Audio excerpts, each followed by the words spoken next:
Hello and welcome. I'm Alex Proimos, Head of Institutional Content and Investment Magazine, and this is Market Narratives. This show is a series of unorthodox conversations with thought leaders influencing the world of fiduciary investors.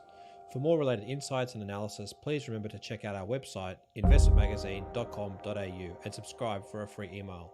And with that, please enjoy this week's episode.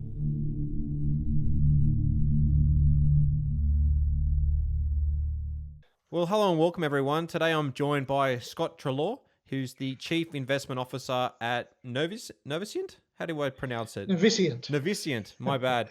It's a strange name. Is there particularly some meaning to Noviscient? Yes, it means sort of novi, which is new, and scient, which is sort of science or knowledge. And in particular, it is, when you're trying to find a .com name, it's surprising how many .com names have been picked up. So you have to get a bit creative. So that was our creativity. And what is the premise behind Noviscient as a business? So I'm an engineer. Engineers tend to want to solve problems. I worked initially in sort of investment banking, then moved to asset management. And as we were talking to investors, there was this kind of continuous refrain around alternative investment managers and hedge funds, which is performance has been poor. The alignment of our interests is low, transparency is low. And these all seem to be things that ought to be solvable through technology, and particularly technology enabling a new business model. We know asset management is an industry that is a little resistant to change. It's quite conservative because there's sort of big pools of money involved. So it still feels to me like it's an industry operating as if we're still in the 20th century when we have all these kind of new business models and technologies and APIs and connectivity and real-time operating that occurs in other industries, but is not really occurring in asset management. So Noviscient is trying to be a little bit at the vanguard of, how do we sort of start to operate in these kind of newer platform-driven ways. We have one of our big supporters is a guy called Erik Brynjolfsson. He wrote a book called the Machine Platform Crowd. Is that the Machine guy? Platform Crowd. Yeah, correct. So he with Andrew McAfee, kind of Stanford professors, and the idea is that recent technical changes mean companies need to really rethink their business models, and this balance between people and computers, between products and platforms, between sort of having a core team and actually working with the broader crowd. So when we spoke to him, said this is sort of what we're doing. His view was, well, that is that's pretty much exactly what I was talking about with the book. This idea of moving to more of a platform approach for asset management that allows us to engage with smaller emerging dynamic managers, leveraging machine learning to select good strategies and then combining the strategies to provide great products and solutions for investors. And this idea of putting investors at the core of the process, to me, it feels that the industry is about, how can I grow my AUM and maximize my fee take? And the investors are a sort of resource to do that. That doesn't seem to be a great or sustainable business model. So what we're trying to do is to reorient around investors using technology to get everything sort of aligned with costs lower and just better ways of operating. I'm trying to understand what the premise is. You've got a platform that you create and you then crowdsource ideas. Is that what you're doing in terms of getting information from different emerging managers or individuals, for example? They've got ideas and then that becomes part of the portfolio that you run. Is that what you're doing? No, not quite. We're trying to really industrialize the process of sourcing excess returns. It turns out if you go to like non-professionals, hobbyists, you don't get sustainable alpha or excess returns. You really need to go to the groups that have this combination of skills, technology, a sort of product market knowledge, a differentiated approach. Those groups can really generate alpha. They're typically in what we would call emerging managers that are sort of younger and smaller than the giant brand name funds. Their challenge is the industry is not set up for them. The industry is currently giant pools of capital in the big endowments and institutions that find it just economically, structurally, contractually difficult to engage with these smaller emerging managers. So they end up defaulting to just sending their capital through to the giant brand name managers. We sort of know that when the industry was really working, when hedge funds was really working 20 plus years ago, a big hedge fund would have been $500 million, quite a different sort of environment. Nowadays, a big hedge fund is $100 billion. And that seems to be a good way to maximize fees, but it doesn't seem that, you have big pockets of alpha available if you have $100 billion. You're doing something else, but you're not really doing what hedge funds ought to be doing. We do have a number of very large hedge funds. Are they able to capture the alpha that is there, or are they really just capturing some type of commoditized beta that they've now captured for a low cost price? Well, so no, is a short answer. What are hedge funds? What's the really role of hedge funds? It's really got to be alpha. It's got to be some sort of excess return. And you should be paying hedge funds, and it's fair to pay hedge funds on performance. So they're, the majority of how they should be paid should be on whether they can deliver alpha or not. And it's hard to deliver alpha.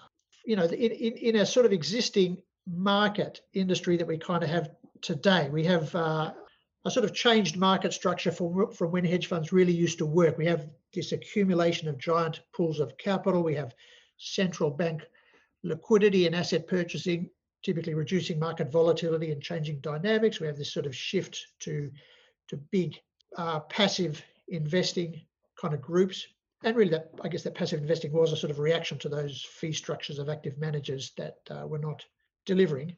But in that sort of market context, what is alpha? What is beta? Alpha are these pockets of inefficiencies. These are some predictabilities or inefficiencies where the markets are just not pricing assets well. And if you can identify and exploit these pockets of inefficiencies, then you can create excess returns. And you're not really running risk for that. You're just creating excess returns.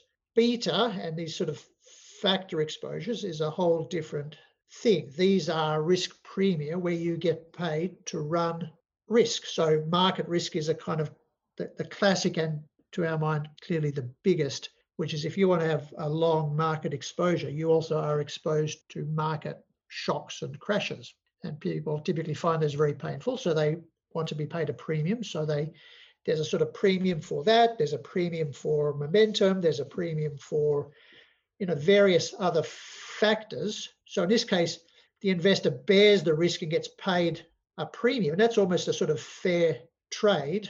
You, as the investor, you may decide which risks we're better at bearing or otherwise, and what is the current level of risk premium that's being paid on it. So that is a kind of a sort of investment area, this whole smart beta factor space. Separately, though, is the alpha space. This is the inefficiencies space. This is the markets are not pricing things correctly. If you can find those mispricings, these pockets of inefficiencies or alpha, and exploit them, you get essentially sort of free money. You get paid the premium, not because you're bearing risk, you just get paid the premium because you're smart enough to find and exploit them. And so this is kind of one of the key ideas here, right? There's this sort of simplistic view that, alpha is just beta that hasn't been discovered yet, but that's not really true. Undiscovered beta is just beta that hasn't been given a name. Well, it's interesting. Beta, can I pause you there? Please. Because I think there's two parts to that. One, when you think about alpha is the statistical inefficiencies that you can pick up and you can find a clear mispricing. The other one that you're sort of explaining around alpha being almost a type of beta, but a lot of the historical hedge funds were big macro traders, and they were almost running in front of these potential trades that say the market hasn't picked it up. And so a traditional alpha beta approach probably wouldn't capture that. So there's almost a macro style alpha, and then there's a price inefficiency alpha from a point in time today. How do you think about that as a potential breakdown of the two? I think there are big macro players, and they are sort of playing this in one lens. You could say they're playing this risk premium game in terms of being exposed to some risk. They're trying to sort of time the risk premium or the sort of returns for bigger and broader asset classes. These this can work if you can time factors and risk premia, and big asset class and geography type moves. And presumably there are some of these groups out there that run these big macro strategies. The returns to macro have not been great over, again, the last decade or so. It's a kind of hard game. And it's also statistically hard to tell if they're skillful or lucky. If you're only putting on sort of less frequent trades, you have fewer data points to decide if that's skill or luck. And this kind of segues into this idea of an industry being built around stories versus statistics. So, as a sort of quant, shorter term alpha is where you're capturing the inefficiencies, you're converting it into dollars, and you've either made money or not made money. The global macro people are taking kind of big risks that may or may not pay off. And statistically, it's hard to tell if, when you look at the outcome, is that a skillful manager or a lucky manager? But then obviously in this tricky space, it makes it very easy to sort of tell stories about, the ones that did well tell stories about how smart they are, and the ones that didn't do well tend to sort of fade off into the background, and you kind of end up with a view that the global macro really works. I think it turns out that, factor exposure and global macro type strategies are actually quite difficult. Well, there's a huge challenge with central banks obviously flooding markets with liquidity. We never seem to see the true extent of capitalism pushing through at the moment, and we saw that particularly with COVID earlier this year in March, where things looked like they were going to reset for a number of different asset classes. And sure enough, there was enough support from central banks and Treasury, particularly in the US, that helped the market. But I wanted to go back to one thing you were talking about in terms of some of these very large funds really making factor style bets. Is it possible for $100 billion fund or even a $50 billion fund to truly find alpha in the statistical type of approach, right? That pricing and efficiency, or do they really need to be almost trying to time broader factors to be able to capture alpha in quotations? So there are, I think, two pools of alpha. One pool is pockets of alpha that where, in this particular kind of, commodity future space or, Japan long short equity, there are some segments that are effectively mispriced over timeframes that are attractive, and you can sort of capture that and turn it into cash pretty quickly. And that's a genuinely valuable exercise, because what are capital markets really for? They're really for how do you allocate capital and risk efficiently, right? If you have completely mispriced securities the whole time, people will be putting money into the wrong places all the time, and the economy generally will do badly, right? There's a sort of some great research about countries with strong capital markets like the US versus some European countries with weak capital markets, and there's just significantly stronger growth in markets that can more efficiently allocate capital and risk. So having a hedge fund activity in your market in the world is valuable because it just gets price and value kind of closer, and that's efficient. That's a public good generally. So that sort of inefficiencies thing. Then the big question is, can you time risk premium, which I think is the $100 billion global macro question. Are you able to sort of allocate bigger pools of capital, typically slower because you can't move it around day on day, to exposures that end up turning in your direction rather than turning against you? In other words, can you predict risk premium and factors and asset class returns? That is actually pretty hard, and we see those big active managers, in general active managers from that sort of SPIVA type scores from S&P, 70 to 80% of them underperform passive over a 5-year period. So what it's saying is active is hard. What would I do if I was a $200 billion pension fund and I needed excess returns? I might look at these guys, but statistically it's hard to make the case that the big hedge funds are really delivering alpha. It's a real challenge to find alpha anywhere, right? In any asset class. It's not just hedge funds. I think we need to be fair to Right. the whole industry that there is significant challenges. And there's also a significant challenge in the sense that because there is so much passive investment, so much systematic style investment, that it actually takes away the ability of to capture alpha. The amount of passive that's in a marketplace, the amount of net sum that's available for people to try and capture is actually decreasing with passive. And a lot of these passive strategies and passive indices that people then choose to invest in are actually rebalancing. So they're not truly passive. And Right. they're capturing market cap growth, they're capturing flow volume coming in. So it gets very, very hard, particularly in a situation where the market continues to rise. There's continual liquidity pushed in. It's hard to beat passive. So this is a hard time for everyone really to be able to outperform the market in quotations. We need to see a return to true volatility and the return to the business cycle. I think to be able to see Right. alpha to recover. It's also a little, this is industry that's kind of, you'd expect finance to be very sort of numerate, precise industry, but it doesn't seem to operate that way. So, if we, for example, we'll see reports around hedge funds did well or did badly. But what is a hedge fund? A hedge fund is really anything that's less constrained than a mutual fund. It could be unconstrained in terms of being able to go long, short, different fee structures, use derivatives.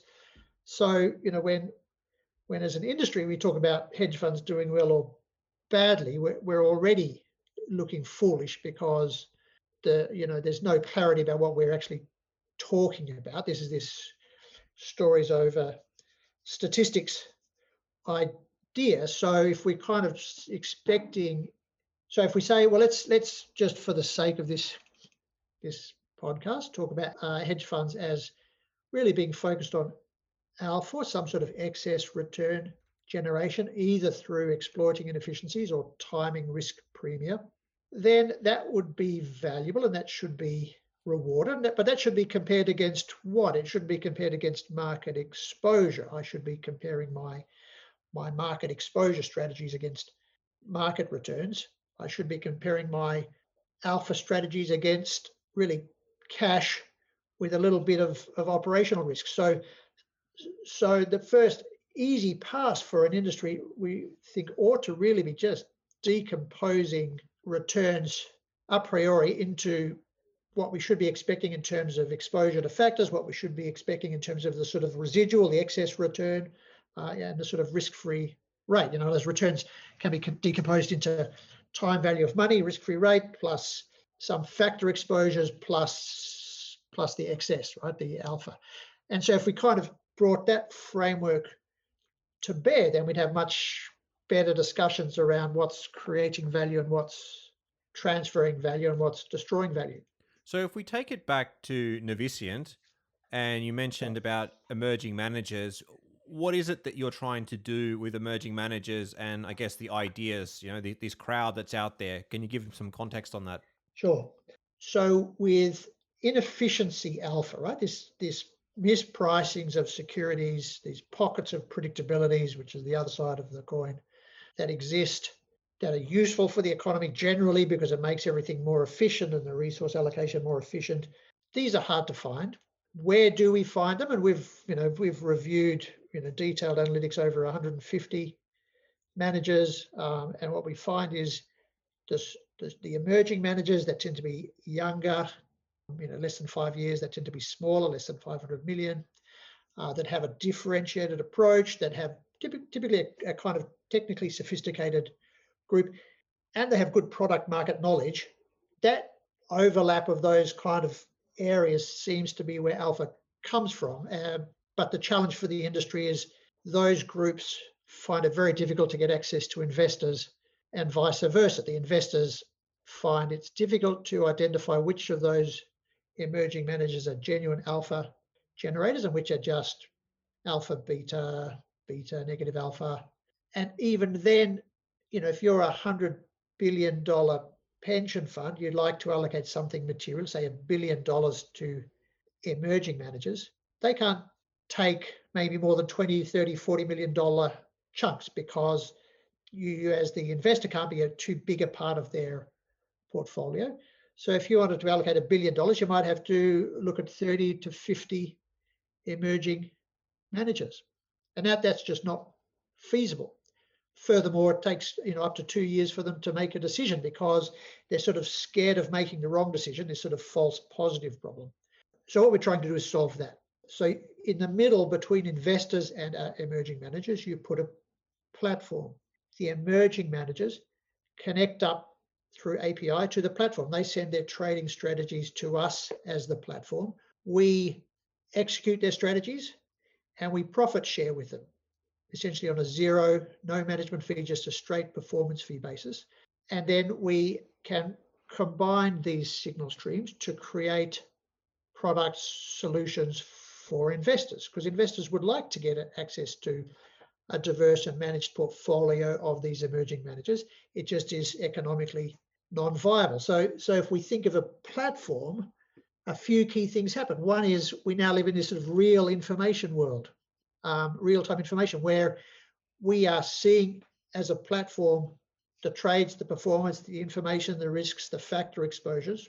The investors can also see that, particularly in aggregate, what is happening to my money in real time rather than at the end of the month. We can take risk management decisions.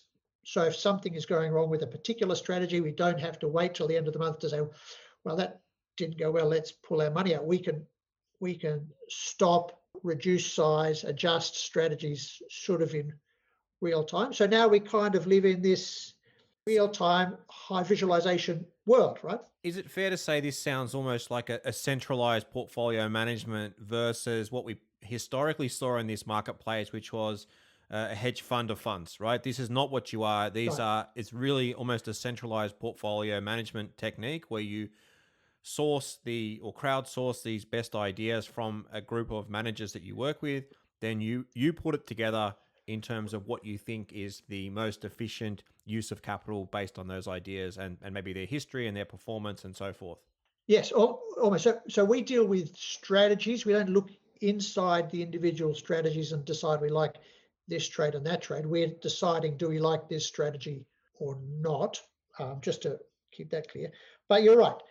A fund of hedge funds or a fund of funds will take capital and allocate it out, and the individual manager is making decisions around, how much cash should I be running, what sort of leverage, what are my sort of long positions and short positions, this netting problem, which with a centralized platform, you can sort of solve all of those. For example, we don't want to be allocating cash to one manager who's sort of a bit worried about things, so they're sort of not using much of their cash, they're just running their strategy, and so the cash is kind of sitting there unused.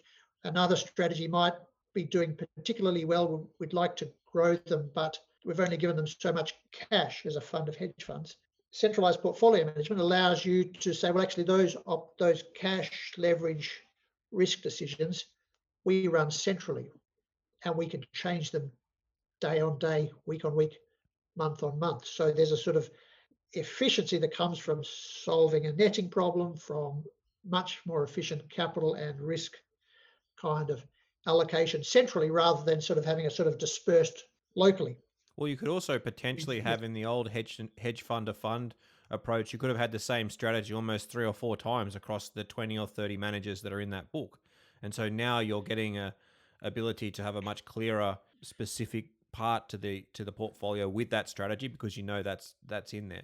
Right, exactly. And we can also move between strategies. So if we're in a sort of particular, maybe a sort of bull type regime, it may be that some of our strategy partners do a little better and others do a little worse. So we can allocate more towards the ones that are doing better. If we're in a bear regime, if we're in a sort of choppy regime, often these strategies have a sort of favorite space where they want to operate. So we still stay diversified, but we can sort of adjust the capital and the strategy types that we want to run depending on how it makes sense generally, but also depending on the regime.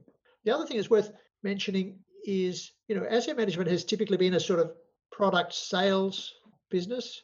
I create the product, you can either buy it or not buy it.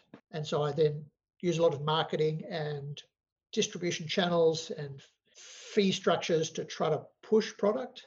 That's also a little old school, right? Investors increasingly are saying, actually, we have a problem. We would like a solution customized to my particular problem. I have these types of exposures or these types of kind of cash flow payouts.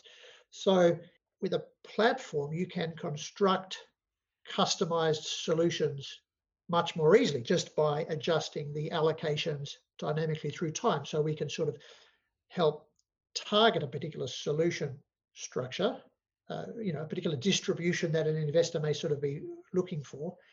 And by continually sort of adjusting our allocations, we can sort of make sure we're sticking to that distribution rather than just selling a product. There's some big themes in this industry, right? One is this sort of connectivity and flexibility and moving towards more real-time operating, but also this shift towards being able to provide customized solutions for investors, not just here's my product, take it or leave it. Let's drill into that, and I guess there's a number of things where I think about for what you're doing.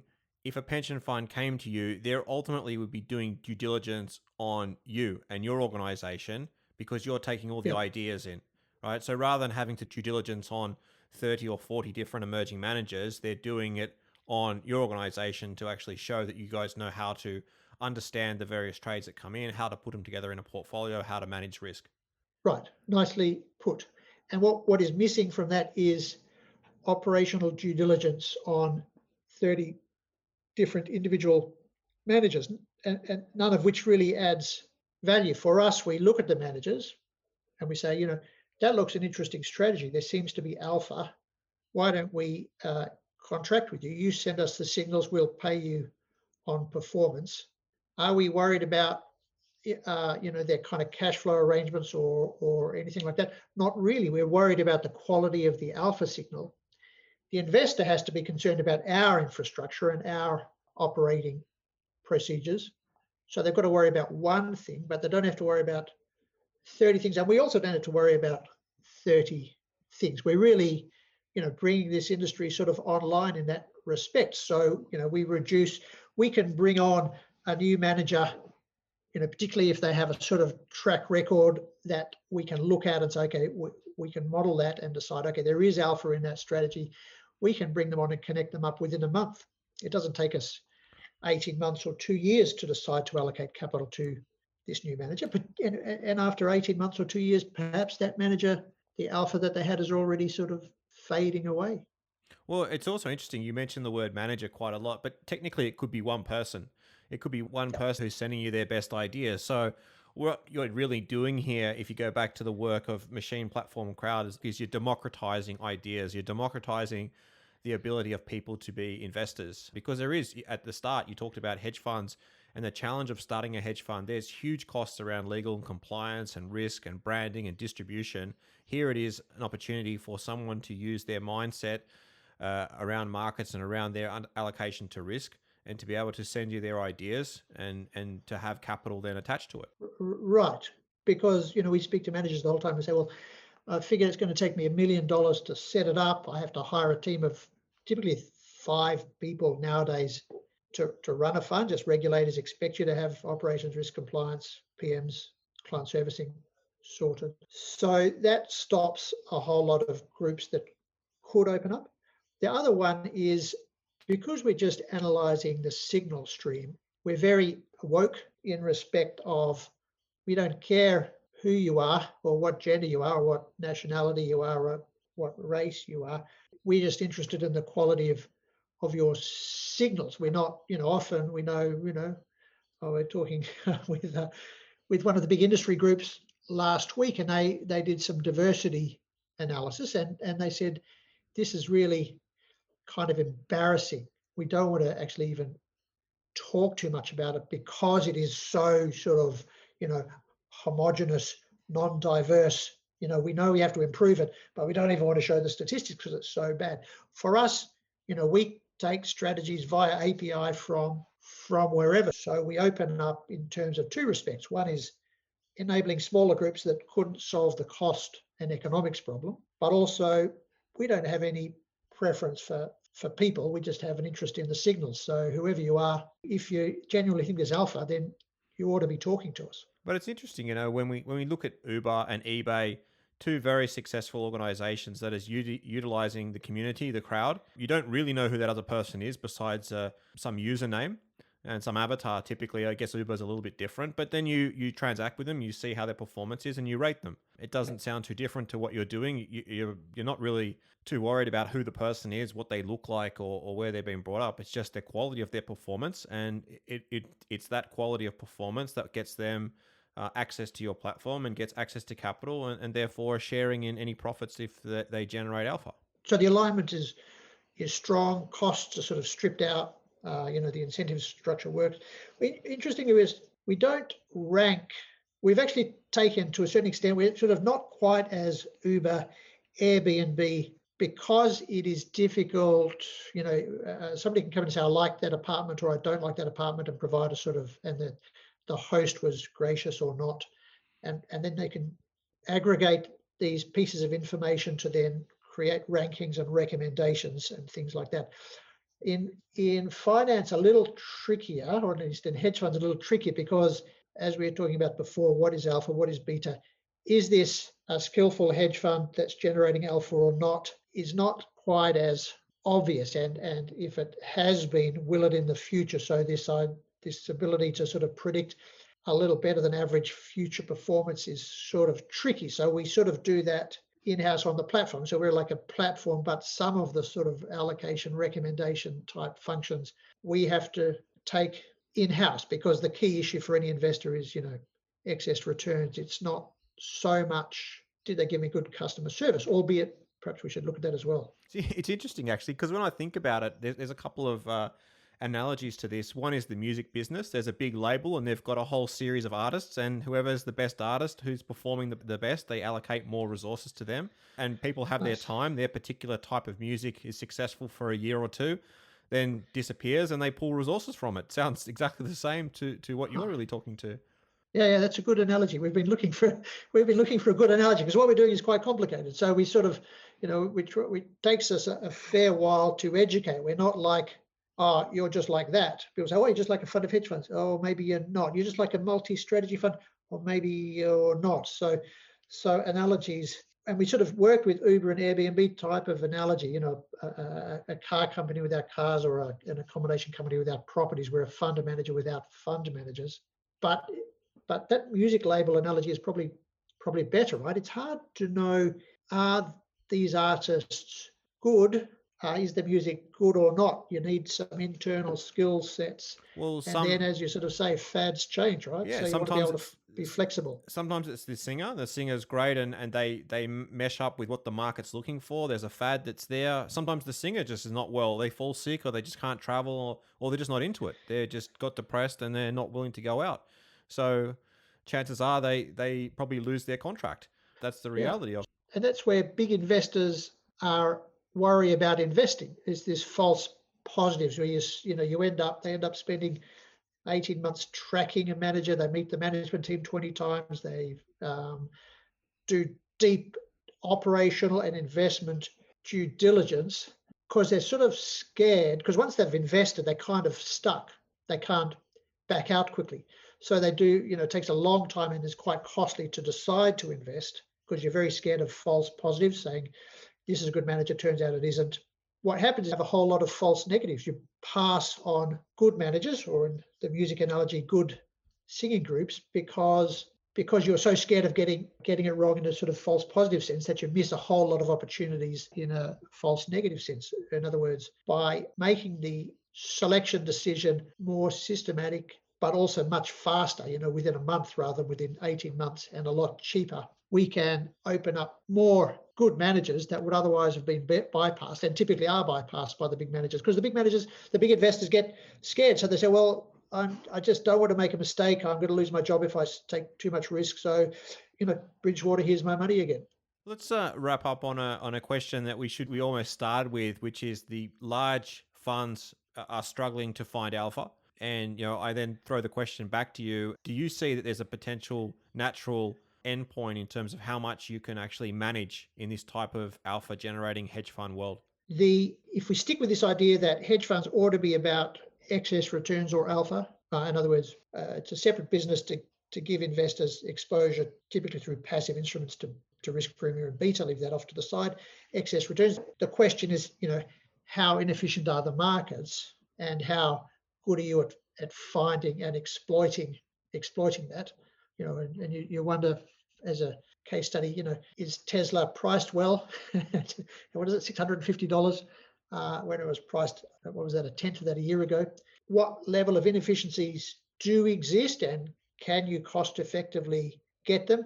It feels that there's quite big inefficiencies. In other words, I don't think we are going to solve the problem for CalPERS, in the Australia Futures Fund easily, because they just have giant pools of money. But endowments and family offices and high net worth individuals that are looking for excess returns and a systematic, mechanistic way to capture them, we think we can deliver that. And we just open up this whole range of new potential sources of alpha because of the platform economics that are otherwise inaccessible. So if hedge funds are currently running $3 trillion now, maybe 1 trillion of that is the sort of smaller managers, and 2 trillion ends up just being allocated lazily to the big managers. That's sort of $1 trillion, but that's just $1 trillion based on how the industry is currently set up. Maybe that should be $2 trillion or $5 trillion.